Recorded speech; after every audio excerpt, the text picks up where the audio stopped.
Formula One is nowadays a sport globally synonymous with the world's greatest drivers and motorsport's most beautifully advanced cars. Unfortunately, these cars and teams missed the memo and created some of Formula One's most hideous machines, whether through design mistakes, misguided practicality, or sheer ineptitude.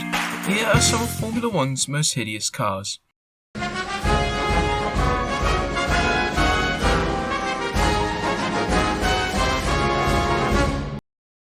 2012 Ferrari F12. While the 2012 season's new lower nose cones regulations resulted in some truly hideous steeped nose designs, none were more glaring than the Ferrari F12, as well as a horribly angular speed bump in the middle of a nose cone that made the car look as if it was set on before wind tunnel testing.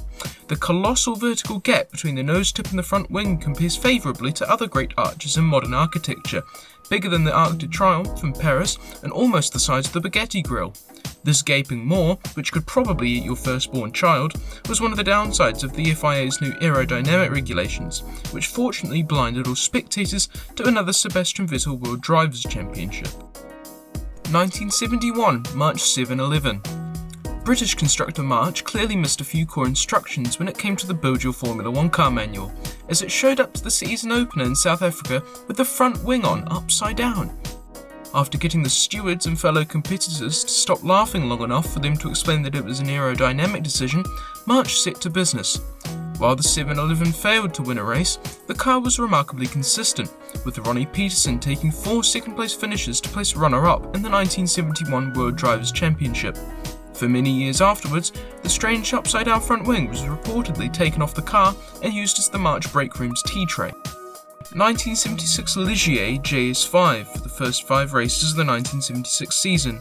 Guy Ligier, a wealthy construction company owner, decided to enter his own cars into Formula One for the 1976 season. This design was penned by Gerard Ducarouge, who is actually a time-travelling animator from SpongeBob SquarePants, resulting in the laughably oversized airbox looking like SpongeBob's famous alarm clock.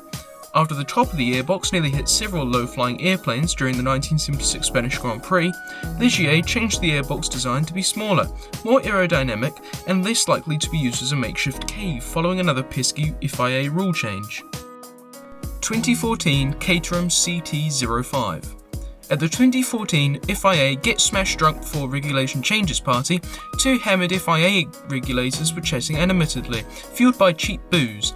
Their conversation went something like this: "What have we got teams to put giant knobs on the front of the car and say it's for a safety reason or something? Yeah, great idea, Terry. Let's run it through management." And that was how the infamous 2014 knob-nose cars came to be. All these cars were absolutely gopping. However, the Caterham took the cake. Already suffering from a horrific flat-top nose, the Caterham was paired with easily the biggest front wing strut on the 2014 grid. The 2014 season may have been remembered for Hamilton's second World Drivers' Championship, but we all know the true stars of the season were the Caterham and Toro Rosso cars, locked in a battle for 2014's most retina-damaging car design.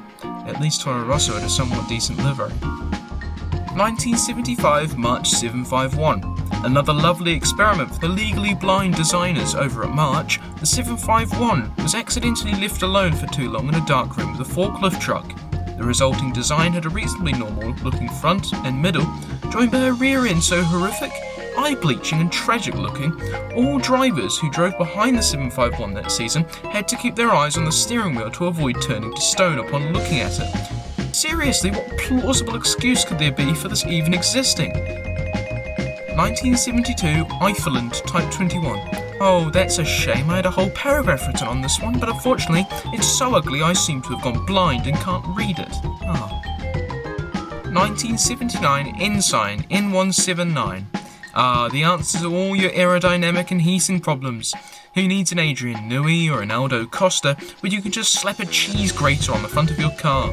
This radiator's design was unquestionably the greatest multi-role design choice in Formula One history. Not only did it cool down your engine, but it could also be used as a 3-tiered barbecue for after-race s'mores.